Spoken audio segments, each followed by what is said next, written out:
నా స్తుతి పాత్రుడా నా యేసయ్యా, నా ఆరాధనకు నీవే యోగ్యుడవయ్యా. నా ప్రైజ్ ద లార్డ్. మన ప్రభు రక్షకుడైన యేసుక్రీస్తు ప్రశస్తమైన నామములో మీ అందరికీ, మా నిత్యకృపా కార్యక్రమాలు వీక్షిస్తున్న ప్రతి ఒక్కరికి కూడా పేరు పేరున ప్రేమపూర్వకంగా వందనాలు తెలియచేస్తున్నాం.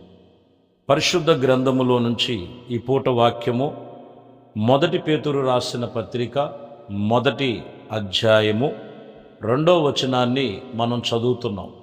ఈ వాక్యములో ఆత్మ వలన పరిశుద్ధాత్మ పొందునేవారైతే విధమైనటువంటి యేసుక్రీస్తు రక్తము వలన ప్రోక్షించబడి ఏర్పరచబడిన వారికి అనగా దేవుని యొక్క సన్నిధిలో గలతీయులలో ఉన్నటువంటి ప్రతి ఒక్కరికి కూడా కృపా సమాధానములు విస్తరించబడునుగాక అని ఇక్కడ దైవజనుడు పేతురు చెప్తున్నారు. ఈ మూలవాక్యములో మీరు గమనించినట్లయితే ఆత్మ వలన పరిశుద్ధాత్మ పొందిన వారైతే దేవునికి విధేయులగుటకు అంటే దేవునికి లోబడుటకు యేసుక్రీస్తు రక్తము వలన ప్రోక్షించబడిన వారు ఏర్పరచబడిన వారై ఉన్నారని బైబిల్ చెప్తుంది. ఇక్కడ మనం గమనించినట్లయితే ప్రియమైన దేవుని బిడ్డలారా, నీ ఆత్మ వలనే పరిశుద్ధాత్మ పొందే అనుభవం కలిగి ఉంటుంది. చాలా జాగ్రత్తగా గమనించాలి. ఏంటిదండి ఆత్మ వలన అనేది మీరు గమనిస్తే, చాలామంది జీవితంలో రక్షణ పొందుకొని సంవత్సరాలు గడిచిపోతుంటాయి. సంవత్సరాలు చెప్తుంటారు కొన్నిసార్లు, మేము బాప్టిజం తీసుకున్నాం, మేము రక్షణ పొందుకున్నాం, మేము ప్రభువుని నమ్ముకున్నాం, ఇలాగ వాడు తెలియజేసేది. అంటే వీళ్ళ ఆత్మ వర్ధిల్లుతున్నటువంటి విషయాల గురించి తెలియదు, కానీ బాప్టిజం తీసుకున్న రోజులు చెప్తుంటారు. ఇక్కడ వాక్యం ఏమై ఉన్నదంటే ఆత్మ వలన అంటే నువ్వు ఆత్మీయతలో ఎంతగా నువ్వు దేవుని మీద నువ్వు ఆత్మీయ జీవితంలో నువ్వు ఆత్మ సంబంధముగా నువ్వు నడుచుకుంటావో, కాబట్టి ప్రతి విషయములో నీ ఆత్మ ప్రతి విషయములో పరిశుద్ధాత్మ పొందుకున్న అనుభవంలో, దేవునికి విధేయత చూపించే అనుభవంలో, యేసుక్రీస్తు రక్తము చేతను ప్రోక్షించబడిన అనుభవంలోనికి నడిపించబడతావు. కాబట్టి నీ ఆత్మీయ జీవితంలో కొన్నిసార్లు చూడండి, వచ్చేది నెలలో 4 ఆదివారాలలో వీళ్ళు ఆత్మీయ జీవితంలో మొదటిగా ఆరాధనకి కానీ మందిరానికి కానీ క్రమపరుచుకునే వాళ్ళు తక్కువ, అవసరాన్ని బట్టి వెళ్ళేవాళ్ళు కొంతమంది. అర్థమైందండి? అంటే వీళ్ళలో మొదటి క్రమం ఏంటంటే ఆత్మీయ జీవితంలో నేను రక్షణ పొందుకున్నా, మారు మనసు పొందాను, నేను ప్రభు సన్నిధిలో నాకు మందిరం ఉన్నది, దేవుడిచ్చినటువంటి సంఘ సహవాసము, నా సన్నిధిలోని దేవుడి సన్నిధిలోనికి నా ఆత్మీయ జీవితాన్ని నడుచుకోవాలి. ఈ క్రమము మొదటిగా కొంతమందిలో పోతుంటుంది. ఇక్కడ మీరు గమనించాలి. అందుకని అంటాడు ఆత్మ వలనే పరిశుద్ధాత్మ పొందిన వారైతే దేవుడికి విధేయులై ఉంటారు, యేసు రక్తము చేత ప్రోత్సహించబడతారు. ఇందులో మనం కొన్ని విషయాలు ఈ పూట నేర్చుకుందాం. కొరింథీయులకు రాసినటువంటి 2వ పత్రిక 7వ అధ్యాయము 1వ వచనం, ప్రియులారా, ఆయనకు ఈ వాగ్దానములు ఉన్నవి, ఇవి మనకు ఈ వాగ్దానములు ఉన్నవి కనుక దేవుని భయముతో పరిశుద్ధాత్మ యొక్క సంపూర్ణత చేసుకొనుచు శరీరమునకును ఆత్మనకును కలుగు సమస్త కల్మషము నుండి మనం పవిత్రపరుచుకోవాలి. చూసారా, నేను ఆత్మీయతలో ఉన్నానంటే కాదు, ఇక్కడ దైవజనుడు చెప్తున్నాడు, శరీరమునకును ఆత్మకు మనకి కలుగుతున్న సమస్త కల్మషం ఉంటుంది. ఈ కల్మషము నుండి మనల్ని ఏం కలిగి ఉండాలంటే పవిత్రపరుచుకోవాలి. ఇది ఆత్మ వలన పరిశుద్ధాత్మిక అనుభవంలోనికి నడిపించబడతారు. సమస్త కల్మషములు ఉన్నాయి. ఎక్కువ శాతము శరీరానుసారంగా శరీరేచ్ఛల్లోనే పడిపోతుంటారు, కానీ ఆత్మచేత శరీర క్రియలను చంపేవారు దేవుని ఆత్మచేత నడిపించబడుతున్నవారు. మీరు గమనించాలి. కాబట్టి ఇక్కడ మీరు చెప్పినటువంటి మాటలో దేవుని ఆత్మ వలన మనం పరిశుద్ధాత్మలో నడిపించబడాలంటే వాక్యం చెప్తున్న మాట, ఆత్మకు శరీరమునకు కలుగుచున్న సమస్తమైనటువంటి కల్మషాన్ని మనం కడుగుకొని పరిశుద్ధపరచబడిన వారమై ఉండాలని దేవుని వాక్యం చెప్తున్నమాట. రెండోది మనం చూసినప్పుడు హెబ్రీలకు రాసిన పత్రిక 10వ అధ్యాయము 22వ వచనం, మన మనస్సాక్షికి కల్మషము తోచకుండినట్లు ప్రోక్షించబడి హృదయములు గలవారమని నిర్మలమైన ఉతక స్నానము చేయుచు శరీరమునకు గలవారమైన ఉండి విశ్వాస విషయములో సంపూర్ణమైన నిశ్చయత కలిగి యథార్థమైన హృదయములతోనూ మనము దేవుని సన్నిధానమునకు చేరెదము. ఇక్కడ ఏమని చెప్తున్నారంటే, మీరు మనస్సాక్షికి కల్మషం ఉండకూడదు. కొన్ని మనస్సాక్షికి కల్మషం ఉండటం వలన ప్రోక్షించబడిన వారుగా, మరి హృదయములు దేవుని సన్నిధిలో ప్రోత్సహించబడిన వారుగా ఉండరు. కాబట్టి ఇక్కడ అంటాడు నిర్మలమైన ఉతక స్థానముతో, అంటే దేనితోనంట? దేవుని వాక్యము చేత మనము ఉతక స్థానము చేయబడి విశ్వాస విషయములో సంపూర్ణమైన నిశ్చయత కలిగి యథార్థ హృదయముతో మనము దేవుని సన్నిధికి చేరాలి. చాలా జాగ్రత్తగా గమనించాలి ప్రియులారా. రెండవ మాటలో మనం గమనించాలి, ఆత్మీయతలో పరిశుద్ధతలో నడవాలంటే ఇక్కడ చెప్తున్న మాట, నీ మనసుకు కలిగినటువంటి కల్మషాన్ని తీసేయాలి. కల్మషం అంటే ఏంటో తెలుసండి? నీ తోటి సహోదరులను ప్రేమించే విషయంలో, నీ వాళ్ళతో నువ్వు ఉండేటువంటి విషయంలో కొన్ని కల్మషాలు ఉంటాయి. దేశము, కలహములు, మత్సరములు, క్రోధములు, అసూయలు, ఏదో ఒకటి మనిషిని కల్మషం చేస్తుంటుంది. ఇది శరీర సంబంధమైనది. అందుకని అంటాడు, మనస్సాక్షికి కల్మషము కలగకుండానట్లు మీరు ప్రోత్సహించబడి దేవుని వాక్యము చేత మీరు ఉతక స్థానము చేయబడినప్పుడు నీ ఆత్మ వలనే పరిశుద్ధాత్మలో నడిపించబడతారు. నీ ఆత్మలో మీరు జ్ఞాపకం చేసుకోవాలి. మూడో విషయాన్ని మనం చూద్దాం.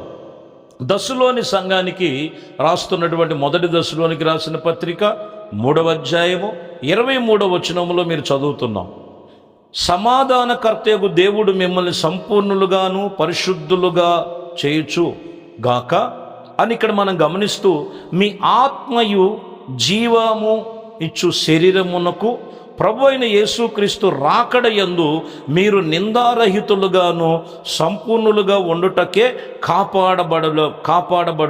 కాపాడుకోవాలి. ఇక్కడ మీరు గమనించాలి. మీరు చూస్తే ప్రభు రాకడ సమీపముగా ఉన్నది. సమాధానకర్త అయినటువంటి దేవుడు సంపూర్ణులుగా ఉండుటకు పరిశుద్ధాత్మిక నింపుదలలో మనం ఉండాలి. మీ ఆత్మను జీవమును కలుగు చేసేటువంటి విషయంలో మరింతగా సంపూర్ణతలో ఉండుటకు మనం కాపాడుకోమని దైవజనుడు చెప్తున్నాడు. అంటే ఇక్కడ మీరు గమనించాలి, ఇప్పుడు రాకడ సమీపములో భక్తి జీవితంలో, ప్రార్థన జీవితంలో ఉన్నవారు కూడా తొట్టిల్లు పోవటానికి గల కారణం ఏంటంటే, ఆత్మీయతలో ఏం చెప్తున్నారంటే, నిన్ను వలె నీ పొరుగువారిని ప్రేమించమని చెప్తున్నారు. కానీ ఇక్కడ పొరుగువారు ఎవరనంటే మనం చాలా జాగ్రత్తగా, మనం తోటి సహోదరులు కావచ్చు, తోటి సంఘస్థులు కావచ్చు, తోటి దైవజనులు కావచ్చు. ఈరోజు విమర్శలు ఎక్కువైపోయి వారి మీద విమర్శించటం, వారి మీద కొండెమలాడటం, దాని వలన ఏమవుతుందండి ఇక్కడ మీరు గమనించాలి, సమస్తమైనటువంటి కొన్ని విషయాల్లో కల్మషముతో కూడి. కాబట్టి వాక్యం చెప్తున్నటువంటి మాట, యేసుక్రీస్తు రాకడ యందు మనం ఏం కలిగి ఉండాలంటే నిందారహితులుగాను సంపూర్ణులుగా ఉండటకు మనం కాపాడుకోవాలి. ఇది ఆత్మీయ జీవితము. ఆత్మ వలన మనం పరిశుద్ధాత్మ పొందుకోవాలంటే వాక్యం అదే చెప్తున్నమాట. ప్రియమైన దేవుని బిడ్డలారా, మత్తయి సువార్తలో ఒక మాట ఉంటుంది, 23వ అధ్యాయములో 27వ వచనంలో మీరు చదవచ్చు. యేసు ప్రభు వారు అక్కడ మాట్లాడుతున్న మాటలో మనం చెప్తున్న రాయబడిన మాటలో 23వ అధ్యాయం 27వ వచనం, అయ్యో వేషధారులైనటువంటి శాస్త్రులు పరిశీలులారా, మీరు ఇదిగో ఏ మట్టుకున్నారంట, నా మట్టుకైతే ఎలా ఉన్నారంట వీళ్ళు, ఇక్కడ సమాధి పోలిన, సొన్నము కొట్టిన సమాధి పోలిన వారై, సొన్నము కొట్టినటువంటి సమాధి పోలికగా ఉన్నారు. అయితే మీరు వెలుపట శృంగారంగా కనపడుతుంది కానీ అది లోపల కుళ్ళు కొట్టే కంపుగా కనపడుతుంది. మీరు గమనించాలి. ఎవరితో చెప్తున్నారు ఇక్కడ? శాస్త్రులైనా, పరిసయ్యులైనా, సద్దుకైలైనా వాళ్ళతో చెప్తున్న మాట. ఈరోజు మనం సంఘాన్ని నడిపించే విషయంలో, సంఘానికి వెళుతున్నటువంటి విషయంలో నీ ఆత్మీయ జీవితం ఎలా ఉండాలంటే అక్కడ పోల్చి చెప్తున్నాడు, సున్నము కొట్టిన సమాధి వలె ఉండకూడదు. బయటికి బాగా శృంగారంగా కనపడినా, చాలా పెద్ద మనుషులుగా కనపడినా, చాలా గొప్పవాళ్ళుగా కనపడినా లోపల ఎలా ఉన్నదని అంటే కుళ్ళు కొట్టినటువంటి సూచనలు కనపడుతున్నాయి. అంటే కల్మషం ఉన్నటువంటి పరిస్థితి. కాబట్టి వాక్యం చెప్తున్న మాట, నీ ఆత్మీయత వలనే పరిశుద్ధాత్మలో నడిపించబడాలంటే మనము వేషధారుల వలె ఉండకూడదని యేసు ప్రభువారు ఇక్కడ స్పష్టంగా చెప్తారు. వేషధారుల వలె ఉండకూడదు. ఇంకొక మాట చివరిగా మనం ఒక మాట చూద్దాం. యాకోబు పత్రికలో 1వ అధ్యాయం 21వ వచనములో, అందుచేత సమస్త కల్మషమును విర్రవీగుచున్నటువంటి దుష్టత్వమును మాని లోపల నాటబడిన మీ ఆత్మలను రక్షించుటకు శక్తి కలిగిన వాక్యమును స్వాత్వికముతో మీరు అంగీకరించండి. ఏం చెప్తున్నారండి ఇక్కడ? ఏమున్నదంట? వినకూడదు ఏంటంట? విర్రవీగేతనం ఉన్నది, సమస్త దుష్టత్వములు ఉన్నాయి, కల్మషాలు ఉన్నాయి. వాటిని మానండి. వాటిని మాని మీ ఆత్మ రక్షించుటకును శక్తి కలిగిన వాక్యమును మరి స్వాత్వికముతో అంగీకరించి దేవునికి మనం లోబడాలి. కాబట్టి ప్రియమైన దేవుని బిడ్డలారా, నీ ఆత్మ వలనే పరిశుద్ధాత్మ పొందుకుంటాం. వాక్యం చెప్తున్న మాట, ఆత్మ వలనే పరిశుద్ధాత్మ పొందుకుంటాం. కొరింథీ సంఘంతో చెప్తున్న మాట, సమస్త కల్మషము పెట్టుకుంటే దేవుడు ఆత్మీయ పరిశుద్ధాత్మ వారిలో పనిచేస్తుందా? వాక్యం అనే ఉతక స్థానము లేకపోతే దేవుడు ఆత్మ వారిలో ఉంటుందా? ఆత్మీయతలు బాగుంటాయా? చివరిగా చెప్తున్న మాట ఏమై ఉన్నదంటే, కల్మషము విర్రవీగుతున్నతను. చూడండి, కొంత కలిగి ఉంటే ఏం విర్రవీగుతుంటారో, ఏమి ఎగిరెగిరి పడుతున్నటువంటి స్వభావాలు లోకంలో కనపడుతుంటాయి. దేవుడి పిల్లలకు అది తగదు.